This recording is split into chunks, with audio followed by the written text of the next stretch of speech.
सबको हमारे प्रभु यीशु मसीह के नाम में नमस्कार। मेरे प्रियो, आज का वचन जो मैं आपको देना चाहता हूँ वो इस प्रकार है। उससे पहले मेरे प्रियो सबको दीपावली और धनतेरस की हमारे सभी भाई बहनों को हमारी ढेर साहब की शुभकामनाएं। प्रभु आपको आशीषित करे। मेरे प्रियो, वचन इस प्रकार कहता है यिर्मयाह की किताब से, इस धर्मशास्त्र में मेरे प्रियो 66 किताबें हैं। उन 66 किताबों में से मैं थोड़ा थोड़ा एक दो वचन लेके आप लोगों के बीच में बांटता हूँ और जैसा का तैसा मैं आपके बीच में रखता हूँ, जो कि परमेश्वर की आवाज है जो आपके बीच में है। मेरे प्रियो, आज वचन इस प्रकार कहता है, यिर्मयाह की किताब उसका 9 का 23 पद है, 23 और 24 पद कहता है, यहोवा यूं कहता है, बुद्धिमान अपनी बुद्धि पर घमंड ना करे, ना वीर अपनी वीरता पर, ना धनी अपने धन पर घमंड करे। मेरे प्रियो, परमेश्वर का वचन, परमेश्वर की आवाज आज की सुबह, बुद्धिमान अपनी बुद्धि पर घमंड ना करे, ना वीर अपनी वीरता पर, न धनी अपने धन पर। मेरे प्रियो, 3 बातों को हमने देखा है। आज कितने बुद्धिमान है, इधर उधर का ज्ञान प्राप्त करके बहुत अपने बुद्धि के ऊपर घमंड करते हैं। परमेश्वर की आवाज, बुद्धिमान अपनी बुद्धि पर घमंड ना करे, है ना। बहुत से लोग अपने बुद्धि, अपने नॉलेज के ऊपर, अपने जो शिक्षा प्राप्त किया है उसके ऊपर बहुत घमंड करते हैं। स्वयं व्यक्ति घमंड करता है, प्लस उसके परिवार, उसका घर वाले बहुत घमंड भरी बातें करते हैं। मेरे बेटे ने ये पढ़ाई की है, मेरी बेटी ने ये पढ़ाई की है। कितने लोग पढ़ाई लिखाई को देख के रिश्ता नहीं करते। मेरे बेटे ने तो बीकॉम किया है, बीएससी किया है, दुनिया भर का क्या होते हैं, अपने उसको डिग्रियां बताते हैं। डिग्री बताने के कारण क्या, पढ़ाई के ऊपर घमंड करने के कारण मेरे प्रियो कितने लोग हैं। एक घर में एक अच्छी बहू लाना था, एक लड़की के लिए एक अच्छा लड़का मिलना था, एक अच्छा घर को क्या होते हैं, ये बाधाएं, एजुकेशन क्या हो जाती, बाधाएं होती। एक अच्छी लड़की को घर में लाने से पहले आपने क्या हुआ, एजुकेशन आपके ऊपर, बुद्धि आपको क्या कर दिया, बाधा बढ़ गया। नॉलेज, दुनिया का नॉलेज है, आपको बहुत दुनिया का जानकारी है, परमेश्वर का आपको ज्ञान नहीं है, वो ज्ञान आपका बेकार है। मेरे प्रियो, जब तक परमेश्वर का ज्ञान, प्रभु का वचन कहता है, बुद्धिमान अपनी बुद्धि पर क्या नहीं करे, घमंड ना करे। मेरे प्रियो, हम सब कितनी बार हम लेवल इंसान को क्या करते हैं, अगर आपने बहुत ढेर सारी पढ़ाई की है तो क्या करते हैं, एक लेवल नापते हैं।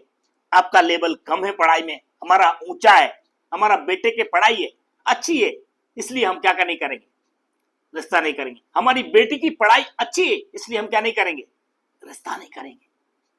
सो बुद्धि के ऊपर क्या होता है, कई बार लोगों को आप क्या करते हैं, अपनी बुद्धि के ज्ञान से तौलते हैं। उससे क्या बात करना है, उसमें समझ ही नहीं है, उसको ना समझ है। हमारे लेवल का क्या करना है, बातचीत करने वाला चाहिए, कोई हमसे बात करे। कितने लोग हैं जो क्या करते हैं, अपनी नॉलेज के लिए दूसरों को तुलना कर लेते हैं। मैंने तो अमेरिका में, कनाडा में या कोई अच्छे कॉलेज में डिग्री या पढ़ाई किया हुआ है, हमारे लायक इधर क्या नहीं है, नौकरी नहीं है हमारे लायक। हमने क्योंकि जिस लेवल की हमने पढ़ाई किया है, नौकरी भी नहीं मिलती है।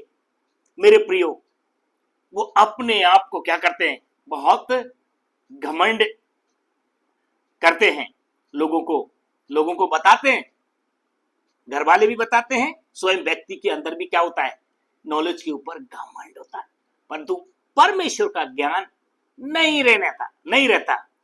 मैंने कई बार देखा है, मैंने कई बार सुना है, एक बंदा है अच्छी नौकरी पे प्राप्त करने के कारण वो परमेश्वर को बोल रहे, परमेश्वर है ही नहीं इस दुनिया में। परमेश्वर होता तो ये इतने बलात्कार नहीं होते, इतने जरा सी बच्चियों के साथ क्या नहीं होते, कांड नहीं थे। परमेश्वर है ही नहीं, ये दुनिया में सब ऐसे ही चल रहा है, कोई नहीं है, परमेश्वर है ही नहीं। जबकि परमेश्वर का वचन कहता है कि मूर्ख ऐसा बोलते हैं कि परमेश्वर मनुष्य इस दुनिया में है ही नहीं। अगर परमेश्वर होता तो इस दुनिया के अंदर इतना अत्याचार नहीं होता। मेरे प्रियो, परमेश्वर कभी किसी का हाथ पकड़ के नहीं बोलता है। ये तो आपको अपना स्वयं क्या करना है, डिसीजन लेना, विचार करना है। और फिर आगे वचन कहता है, वीर, जो वीर है, हालेलुया, और ना वीर अपनी वीरता पर ना धनी अपने धन पर घमंड करे। कितने लोग हैं जो खापी के पहलवान हो गए हैं, बड़े तगड़े हो गए हैं, शरीर को मोटा तगड़ा कर लिया है, जिम में जा के वो वीर बन गए हैं, वीर बहादुर सिंह हो गए हैं। उनको क्या करता है परमेश्वर, है ना, वो अपने वीर को ऐसे ऐसे सर के शरीर को क्या करते हैं, पेट को अंदर करके अपना सीना जो है बाहर करके दिखाते हुए चलते हैं। कितने वीर हैं। परमेश्वर का वचन कहता है, ना वीर, तेरी ताकत है ना, ताकत परमेश्वर ने दिया, शरीर परमेश्वर ने दिया है, अपना खा पी के मोटा तगड़ा हो गया है ना। तो इसलिए परमेश्वर का ना वीर अपनी वीरता के ऊपर क्या करे, घमंड करे। पर कितने लोग हैं अपने शरीर के भाव से लोगों को सताते हैं, और कमजोर जो शरीर है, कमजोर व्यक्ति है, वो पहलवान से, वो वीर से क्या कर रहा है, बात करने में भी क्या करता है, डरते हैं, क्योंकि ऐसा ना हो एक भी मुक्का मार दे और मैं उधर ही ढेर हो जाए। सो ऐसे कितने लोग हैं जो अपने शरीर के ऊपर भी क्या करते हैं, घमंड करते हैं। वीर है, पहलवान है, ये पहलवान अपनी पहलवानी के ऊपर क्या नहीं करना, घमंड करना। परमेश्वर एक बीमारी में क्या होता है, एक बीमारी में बिस्तर पे आ जाता है। एक बीमारी में कितने लोग, न धनवान अपने धन पर घमंड करे, कितने धनवान लोग अपने धन पर घमंड करते हैं। बहुत पैसा आ गया है, बहुत पैसा आ गया है। कितने लोगों को अपने जीवन को देखा है, करोड़ों करोड़ रुपए देने के बाद भी क्या नहीं पाए, कोरोना काल में अपने आप को बचा नहीं पाए। उनका करोड़ों करोड़ों रुपए क्या हुआ, रखा का रखा रह गया। सो कभी जब परमेश्वर एक छोटा सा बीमारी भी भेजेगा, मेरे प्रियो, वो सारा धन आपका रखा रह जाएगा। कई बार आपका पूरा धन भी आपके ऊपर खर्च हो जाएगा और आप इस दुनिया से चले जाएंगे। इसलिए परमेश्वर का वचन कह रहा है, तुम कोई भी धनवान भी हो, वो धन पर अपना किसी भी प्रकार का क्या नहीं करे, घमंड ना करे। ये सब घमंड आपके लिए क्या है, दुखदाई है। अभी अच्छा त्योहार का सीजन आ गया, अभी वैसे भी चला, किसी ने प्रॉपर्टी खेत खरीदा है, किसी ने प्लॉट खरीदा है, किसी ने अच्छा घर खरीदा है, किसी ने अच्छा कार खरीदा है, किसी ने अच्छा सोना चांदी खरीदा है, किसी ने अपना घर में क्या हुआ, बहुत कुछ इलेक्ट्रिक और बड़ा बड़ा टीवी फ्रिज लेके आए हैं, सोफे लाए हैं, बेड लाए हैं, पड़ोसियों को दिखाने के लिए, जलाने के लिए। मेरे प्रिय, ये ना करें। किसी भी प्रकार का दूसरों को जलनशील बातें ना करें। परमेश्वर का वचन कहता है, धन आपने इकट्ठा किया है तो क्या हुआ, दूसरों को, हमने ये किया, हमने वो किया। कोई भी अपने धन पर क्या नहीं करे, घमंड ना करे। कोई वीर अपनी वीरता के ऊपर, धनवान अपने धन के ऊपर घमंड ना करें। घमंड आपको, किसी ने कहा है, बड़े बड़े लोगों का घमंड क्या होता है, परमेश्वर चूर खाता है।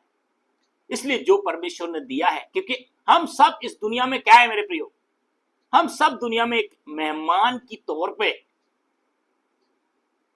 हम सब क्या होते हैं दुनिया में एक मेहमान की तौर पे हैं। जब बड़े बड़े देश जब युद्ध में जाते हैं, एक ही मिसाल से क्या हो जाता है, सारा का सारा, जरा पृथ्वी पे ऐसे लोग पड़े रहते हैं, खाद की नाई पड़ेंगे। देखिए आगे को हम आगे आगे वचन क्या बोलता है,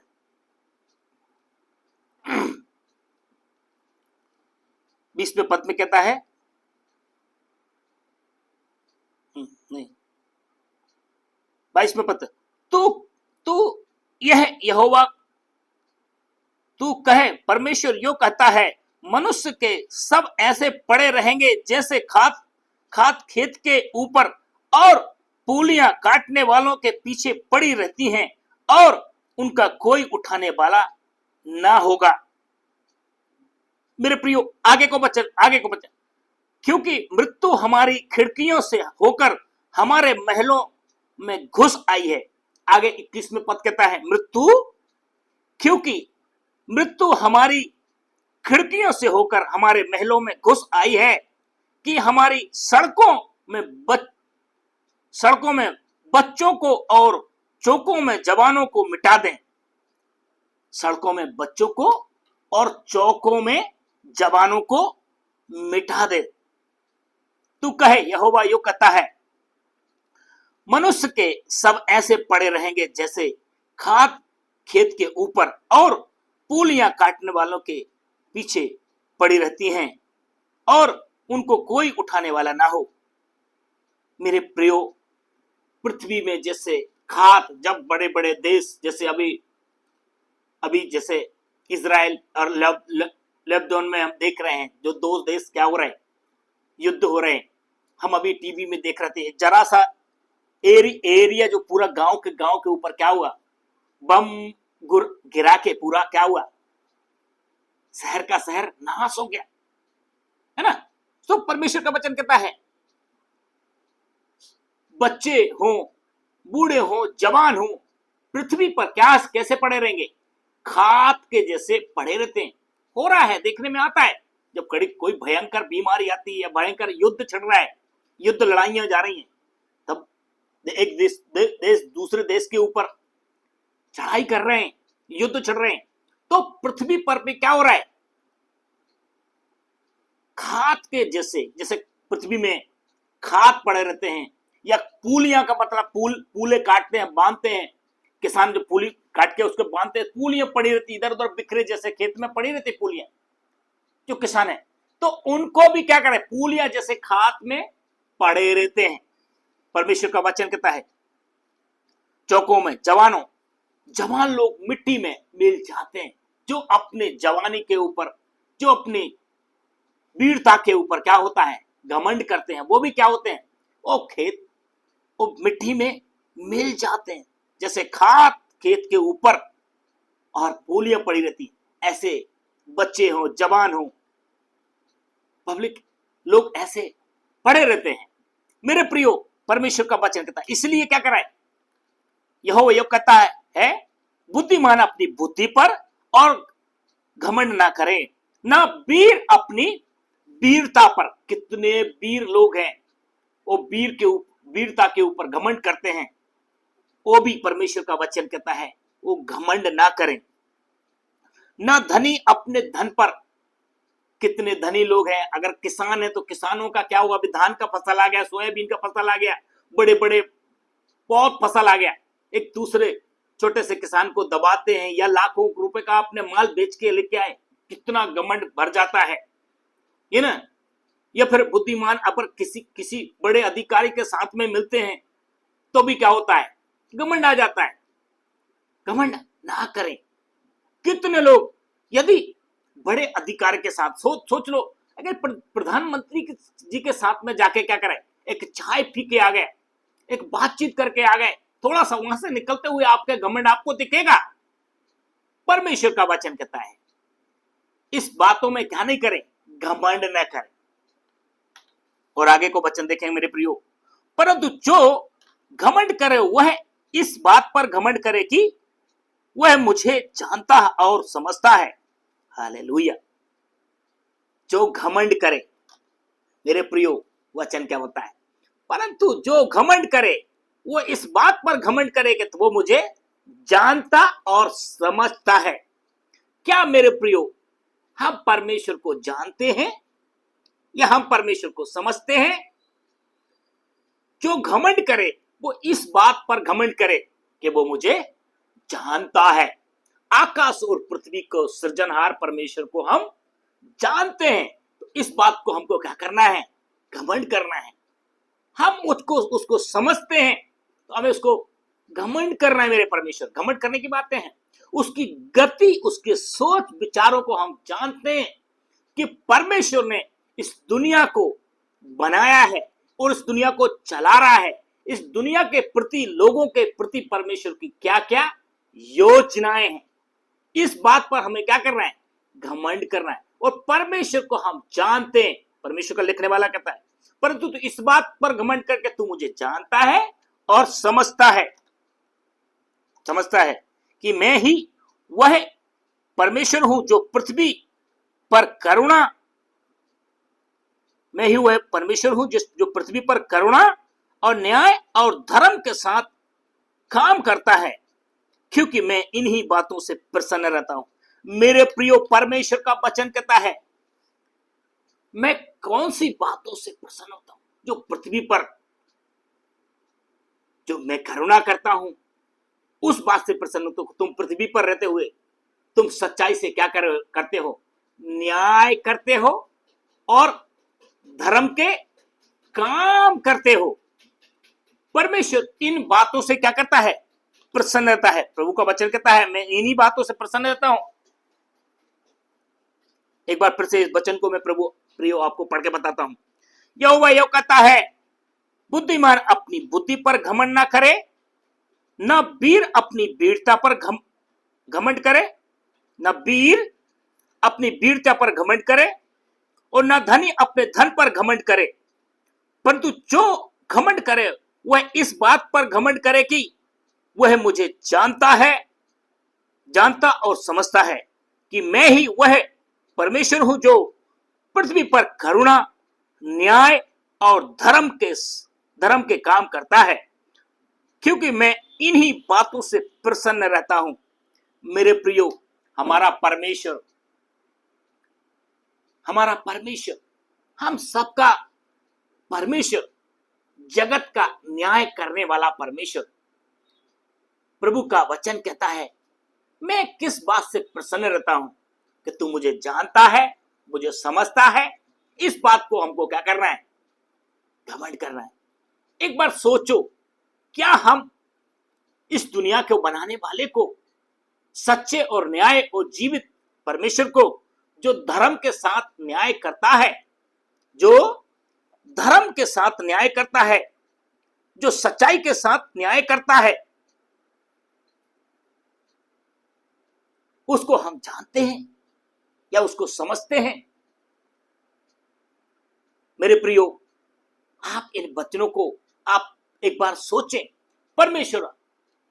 परमेश्वर हमारी कौन सी बातों से प्रसन्न होता है? प्रभु का वचन कहता है, जो सच्चाई से न्याय करता है, जो धर्म के काम करता है, मैं उससे प्रसन्न होता हूं। जो मुझे जानता और मुझे समझता है। हमें इस बात पर घमंड करना चाहिए।